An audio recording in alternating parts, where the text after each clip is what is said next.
क्या आप जानते हैं कि मनीष कश्यप का असली नाम जो है वो त्रिपुरारी कुमार तिवारी है? क्या आप इस बात को जानते हैं कि मनीष कश्यप के पिता भारतीय फौज में हैं, उदित कुमार तिवारी जी? क्या आप ये जानते हैं कि बिहार के पत्रकार सच तक चैनल यूट्यूब जो है उसके संपादक मनीष कश्यप विधायकी का चुनाव लड़ चुके हैं, निर्दलीय? क्या आप ये जानते हैं कि वो प्रधानमंत्री बनने का सपना देख रहे थे, विधायक बने थे? हमें लगा कि सुप्रीम कोर्ट में जब आज सुप्रीम सुनवाई के दौरान मनीष कश्यप को डांट पड़ी, यह कहा गया कि आप फेक वीडियोस बनाते हैं, हम आपकी सुनवाई भी नहीं करेंगे। और उनको लेकर जब उनके समर्थक ये आरोप लगा रहे हैं कि पक्षपातपूर्ण कार्रवाई हो रही है क्योंकि वो मनीष कश्यप हैं, क्योंकि वो भगवा उठाते हैं, और कुछ लोग कह रहे हैं कि बढ़िया हुआ, यही वो डिजर्व करते थे जो कुछ उन्होंने किया था, तो क्यों ना उनकी कहानी के बारे में जाना जाए, क्यों ना आपको बताया जाए कि कैसे त्रिपुरारी कुमार तिवारी बन गए मनीष कश्यप, कैसे हुई उनके सच तक चैनल की शुरुआत, कैसे एक लड़का जो पुणे में बैठकर सिविल इंजीनियरिंग की पढ़ाई कर रहा था वो पत्रकारिता के क्षेत्र में आ गया, कैसे सोशल मीडिया का चस्का उनके जीवन को बदलने वाला था, जो उन्हें एक बाइक से फॉर्च्यूनर तक का सफर तय करवाने वाला था और प्रसिद्धि भी दिलाने वाला था। अर्श से फर्श और फर्श से अर्श, पूरी कहानी। सबसे पहले मनीष कश्यप के बारे में आपको बताते हैं। बिहार के पश्चिमी चंपारण के महनवा गांव है जहां पर मनीष कश्यप का जन्म हुआ। इनका जो असली नाम है वो है त्रिपुरारी कुमार तिवारी, और स्कूल में इनका नाम त्रिपुरारी और घर में इनका नाम जो था वो मनीष ये इस्तेमाल करते थे। जितनी जानकारी मिली है उसके हिसाब से कश्यप जो है वो एक्चुअली इनका गोत्र है। जैसे मैं अपना बताऊं तो मेरा शुभांकर वशिष्ठ मेरा गोत्र पड़ता है, तो मैं चाहूं तो उस नाम का इस्तेमाल कर लूं, हिंदुओं में कई लोग करते हैं। लेकिन इनके स्कूल का नाम त्रिपुरारी था, घर का नाम मनीष था, और कश्यप इनके गोत्र है जिसको लगाकर इन्होंने अपने आप को मनीष कश्यप बना लिया। लेकिन इनकी जो मार्कशीट है, जो ऑफिशियल कागजात हैं, उसमें अभी भी इनका नाम त्रिपुरारी कुमार तिवारी है। अब 2020 में विधानसभा के जो हलफनामा उन्होंने दिया था उसमें इन्होंने ये सारी बातें बताई थी कि इनका नाम त्रिपुरारी कुमार तिवारी है, और जब ये चुनाव लड़े थे, निर्दलीय चुनाव लड़ा था। आपको ये भी जानकर हैरानी होगी कि चुनाव लड़ने में इनको उतनी प्रसिद्धि नहीं मिली थी जितनी सोशल मीडिया पर आने पर, और स्पेशली लाइव करके जो ये मुद्दे उठा रहे थे। हालांकि उसमें उनकी भाषा जो थी, क्योंकि ठेठ भाषा बिहारी का इस्तेमाल कर रहे थे, और वही वजह थी कि एक वर्ग को ये पसंद आते गए, और उसके बाद ये आगे लगातार। इनके परिवार के बारे में आपको बता दें कि इनकी माताजी जो है उनका नाम मधु तिवारी है, और मधु जी जो है वो एक हाउस वाइफ है, जैसे कि आम घरों में देखने को मिलता है। पिता जो है वो उदित कुमार तिवारी जी हैं, वो भारतीय फौज में हैं, और 2009 में इन्होंने 12वीं की परीक्षा पास की थी। वहीं पर एक कॉलेज है महारानी जानकी महाविद्यालय, जहां से इन्होंने ग्रेजुएशन किया था। ग्रेजुएशन करने के बाद इन्होंने सिविल इंजीनियरिंग की पढ़ाई की है, और वो पढ़ाई की है पुणे में सावित्री बाई फुले एक यूनिवर्सिटी है, वहां से 2016 में इन्होंने बीटेक किया, और बीटेक के बाद ये पत्रकारिता की दुनिया में आ गए। लेकिन इनकी मुख्य प्रोफाइल जो है वो सिविल इंजीनियरिंग की है। कहा जाता है कि वहां पर सिविल इंजीनियरिंग की पढ़ाई करने के बाद पुणे से ये बिहार लौटे। बिहार में इनको एक नौकरी मिली थी, और पटना में कोई कंपनी है जहां पर ये काम कर रहे थे। 70-80 हजार रुपए की तनख्वाह जो है वो भी मिल रही थी, ये इनके दोस्तों कहना है। अब 70-80 हजार तनख्वाह बीटेक में, मतलब बड़े कॉलेजेस से मिल जाती, छोटे कॉलेजेस में 30-35-40 हजार मिलती है। लेकिन जो भी है, लेकिन कहा जाता है कि वहीं से इन्होंने विधायक बनने का सपना देखा था। और इनके जो सच तक चैनल में एक मित्र हैं मणि द्विवेदी, वो भी इनको यहीं मिले थे। इसी कंपनी के काम करने के दौरान इन दोनों की मुलाकात होती है, और इन दोनों के मन में आइडिया आता है कि हम कुछ ऐसा कर सकते हैं जो काफी इनकी जिंदगी बदलेगा और कई और लोग की बदल सकता है, जो मूल भावना है। इसके बाद मणि और मनीष कश्यप ने 13 जुलाई साल 2018 को सच तक चैनल की शुरुआत की, और इसी के नाम से कंपनी भी खोली थी 2018 में। लेकिन इन लोगों के मन में राजनीतिक महत्वाकांक्षा जो थी वो बहुत ज्यादा थी, और इसी वजह से इन्हें लगा कि क्यों ना सियासत में हाथ आजमाया जाए। मनीष कश्यप विधायक बनने का सपना देखने लगे, दोनों ने प्लानिंग की, और उसके बाद साल 2020 में जब चुनाव हुए थे विधानसभा के, तो वहां पर एक सीट है चनपटिया सीट से इन्होंने विधानसभा का चुनाव लड़ा। वहां पर ये तीसरे नंबर पर आए थे, और इनको जो कुल वोट मिले थे वो उसकी संख्या थी 9,239। हालांकि उसके बाद मनीष जो हैं वो धीरे धीरे वायरल हुए। फिलहाल अगर आप बात करेंगे तो सोशल मीडिया पर इनकी पॉपुलैरिटी काफी ज्यादा हो गई है।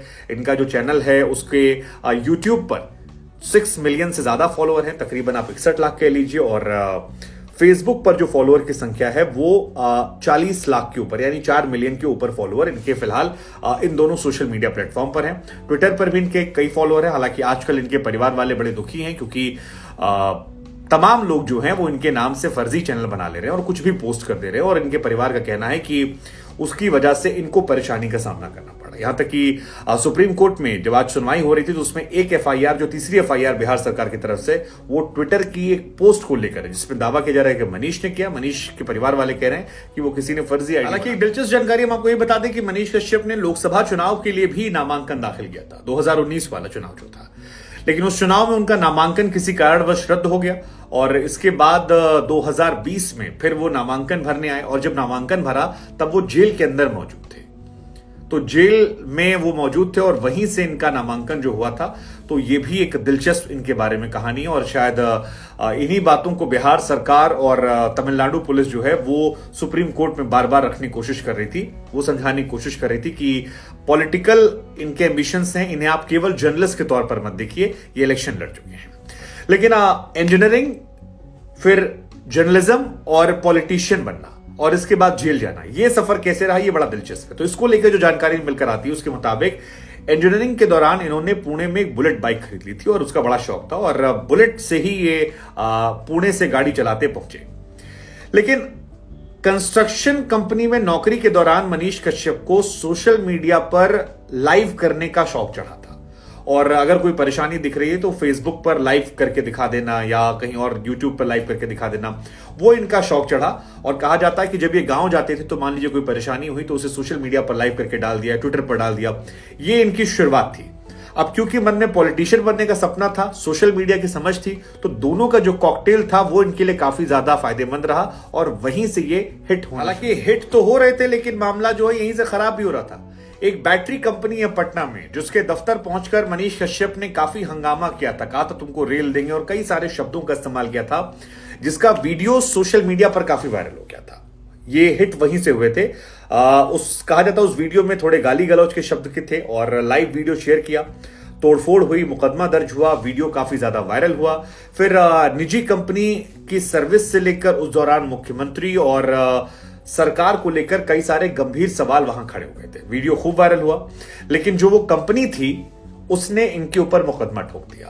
तो लोगों के बीच में पॉपुलैरिटी तो आ गई, लेकिन वो मुकदमों की शुरुआत जो है वो भी वहीं से हो जाती है। और मनीष कश्यप को हालांकि इस वायरल वीडियो में काफी संभावनाएं दिखी, केस उससे वो डरे नहीं, और कंपनी के अकाउंटेंट मणि द्विवेदी के साथ मिलकर सच तक यूट्यूब चैनल जो है इन्होंने, उसके बाद शुरुआत रही, और जबरदस्त तरीके से इनका मामला जो है चलता रहा।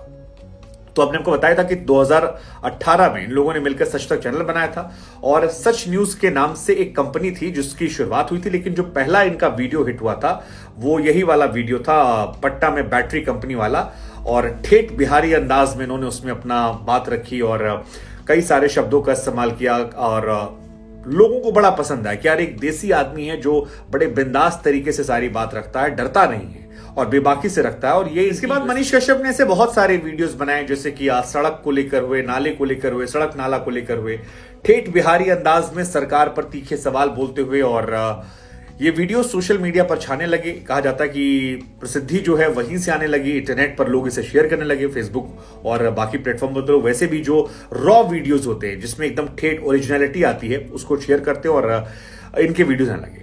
इसके बाद ये मुंबई भी गए थे, शाहरुख खान के घर मन्नत के बाहर भी इन्होंने एक वीडियो बनाया था, वो हुआ। इसके बाद सोनू सूद से इनकी मुलाकात हुई। सोनू सूद ने हाल फिलहाल में इनको लेकर एक समर्थन वाला ट्वीट भी किया था। सोनू सूद के साथ कई जगह पर प्रोग्राम में नजर आए, काफी ज्यादा वीडियोज जो उनके साथ आए और पॉपुलैरिटी बढ़ रही थी। तेजस्वी के साथ इनके वीडियोज आए, राजनाथ सिंह के साथ इनके वीडियोज आए, कई और बड़े जो लोग हैं उनके साथ आए। बिहार में जो शिक्षा मंत्री अभी चंद्रशेखर है उनका इंटरव्यू उन्होंने किया। तो कुल मिलाकर अलग अलग जगहों पर जो ट्रेंड कर रहा था उसमें जाकर ये लाइव बात करते थे और अपने अंदाज में, और इनका अंदाज पसंद आने लगा। फिर अभी बाबा बागेश्वर वाले विषय में काफी वीडियोस वायरल हुए थे। हालांकि वीडियोस में तीखापन जो था वो एक वर्ग को पसंद आ रहा था, तो पैरेलली उतने ही दुश्मन और उतने ही लोग इनसे नफरत करने वाले तैयार होते। जैसे गांधी जी का वीडियो हुआ, एक संविधान वाला वीडियो बहुत वायरल हो रहा है इनका, और मुसलमानों को लेकर कई सारे वीडियोस हैं। तो जो वो तीखा अंदाज था वो एक वर्ग को लुभा रहा था, तो एक तरफ इनको लेकर नफरत पैदा हो रही थी और उस वक्त तो नहीं पता लगा, लेकिन अब उसका नतीजा जो है वो सोशल मीडिया, सरकार, सिस्टम में इनको लेकर मनीष कश्यप का एक वीडियो खान सर के साथ भी आया था, वो भी काफी वायरल हुआ था। लेकिन इस बीच में मुकदमों की बौछार जो है वो बहुत ज्यादा बढ़ गई। अंदाज पसंद आ रहा था लेकिन मुकदमे बढ़ रहे थे। ये जो तमिलनाडु वाली घटना हुई है, इससे पहले आपको जानकर हैरानी होगी कि बिहार में अब तक कुल मिलाकर शायद 11 से अधिक मामले दर्ज हैं और तमिलनाडु वाली घटना के पहले ही इनके ऊपर 7 मुकदमा दर्ज था। 6 मुकदमों में इनको जमानत मिली थी। 2019 में मनीष कश्यप 2 बार गिरफ्तार हुए थे और ये काफी कुछ बताने के लिए काफी, इसी वजह से कपिल सिब्बल कई बार सुप्रीम कोर्ट में कह रहे थे कि व्यक्ति जो है वो आदतन अपराधी है। पश्चिमी चंपारण जिले में ये गए थे और बेतिया स्थित महारानी जानकी कुंवर अस्पताल में एडवर्ड सप्तम की एक मूर्ति लगी थी, उस मूर्ति को उन्होंने तोड़ दिया था। उसको लेकर एक मामला इन पर हुआ। इस घटना का वीडियो जो था वो भी इन्हीं लोगों ने वायरल किया था। इसके बाद पुलवामा हमले में एक लहासा मार्केट है, वहां पर कुछ कश्मीरी दुकानदार थे, उनकी पिटाई का मामला जो था वो काफी ज्यादा था। तो आप इन्हें राइट विंग का एक नेशनलिस्ट इंसान कह सकते हैं, जो हिंदू धर्म की बात करने वाले जो लोग होते हैं उनमें इन्होंने अपना बढ़ाया, लेकिन तीव्रता ज्यादा थी और क्योंकि सरकार दूसरी थी तो मामले बढ़ते लगातार चले गए। इसके बाद पुलिस ने इनके 3 दोस्तों को पकड़ा, काफी मामला बढ़ा। विधानसभा जब चुनाव ये भर रहे थे, पर्चा हलफनामा, तो उसमें भी इन्होंने अपने जितने मुकदमे इनके ऊपर हैं उन सब का जिक्र किया था।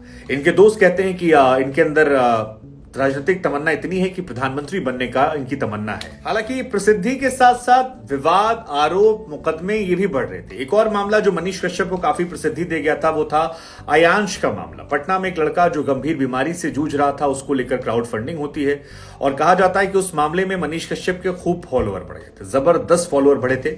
हालांकि बाद में मनीष इस मामले से अलग हो गए थे। क्यों अलग हुए इस बात को मनीष ने खुलासा नहीं किया और इन पर कई तरह के आरोप लगे। अयांश के परिवार वालों को भी जानकारी नहीं दी गई। उसके बाद कई लोगों ने आरोप लगाया कि जो इनका चैनल है सच तक, उसमें काफी ज्यादा मुनाफा हुआ था। कितने सही कितने गलत, लेकिन ये एक मामला इनके खिलाफ जाता हुआ नजर आता है। दूसरा मामला जो है वो सच तक को लेकर है कि बेतिया क्षेत्र के लगभग 10 लड़कों को शुरुआत में 10-10 हजार रुपया लेकर जोड़ा गया था और कहा जाता है कि वहीं से चैनल की शुरुआत हुई थी। लेकिन बाद में चैनल जब बड़ा हुआ तो सभी लोग गायब हो गए और फाउंडेशन में केवल 2-3 बचे, जिसमें एक तो मनीष है और दूसरा नाम जो है वो मणि का है, मणि द्विवेदी, जो कहा जाता है कि इनको पूरा मैनेजमेंट सिखाया। अब इन पर उगाही के कई सारे आरोप जो है वो आज कोर्ट में बात हो रही थी कि कोर्ट में लगाए गए हैं कि उगाही मामला था। लेकिन मणि और इनके पास जो है कहा जाता है कि जो पैसा आता था वो सारा मणि द्विवेदी के पास जाता था। शुरुआत में जो इनका यूट्यूब चैनल है वो पब्लिक फंडिंग, क्राउड फंडिंग चलता था, लोगों से पैसे मांगना, और फिर बाद में इन पर आरोप लगे। आरोप हम बार बार जिक्र कर रहे हैं कि दिल्ली में कमाई से घर हो गया, बेतिया में 3 मंजिला इमारत हो गया, और ये सब कुछ इन्होंने यूट्यूब से अर्निंग में कमाया। हालांकि इन आरोपों में बहुत दम आप इसलिए नहीं कह सकते उगाही क्योंकि यूट्यूब से पैसा अच्छा खासा आता है। तो ऐसे में अगर घर बनवा लिया 3 मंजिला का या गाड़ियां कई सारी खरीद ली तो वो भ्रष्टाचार की तरफ इशारा करती हैं, इस बात की कोई पुख्ता सबूत नहीं है। हालांकि इस तरह के आरोप आ रहे हैं, लेकिन जब कोई व्यक्ति फंसता है तो उस पर आरोप तमाम तरह के आ जाते हैं। लेकिन जो आरोप आए हमारा काम है वो भी आपको बताना, आखिरी निर्णय आपको कर है। किसी व्यक्ति के बारे में बता रहे हैं तो इन लोग पर आरोप ये लगता है कि कहां एक बुलेट से लोग चलते थे, फिर फॉर्च्यूनर इन लोगों ने खरीद ली, यूट्यूब से सारा पैसा जो गया इधर गया, कई सारी गाड़ियां इन्होंने खरीदी, मणि ने भी गाड़ियां खरीद ली थी। और इसी को लेकर बिहार सरकार जो है वो कहती है कि कोचिंग सेंटर से इन लोगों ने बड़ी उगाही की है। लेकिन इस मामले में कोई ऐसा अब तक प्रूफ नहीं आया है। लेकिन इन लोग की किस्मत अच्छी चल रही थी, वीडियोस बहुत वायरल हो रहे थे। लेकिन वो एक वीडियो जो आया जिसे पटना में शूट करने का कहा गया और कहा जाता है कि तमिलनाडु के मजदूरों का बताकर बिहार में शूट किया गया, बाद में मजदूर पकड़े गए और उसके बाद तेजस्वी यादव को लेकर जिस तरह से उन्होंने तल्ख रुख अपनाया कि मैं चारा चोर का बेटा नहीं हूं, उसने इनके खिलाफ सरकार को कर दिया। ठोस सबूत मिल गया वीडियो को लेकर और उसके बाद धाराएं जो है वो गंभीर हो गई और अब सुप्रीम कोर्ट में इन पर एनएसए ना हटाना और इनके खिलाफ मामला बने रहने देना और कहना कि हाईकोर्ट जाओ, ये इनके लिए परेशानी वाला सबब जो है वो बन गया है।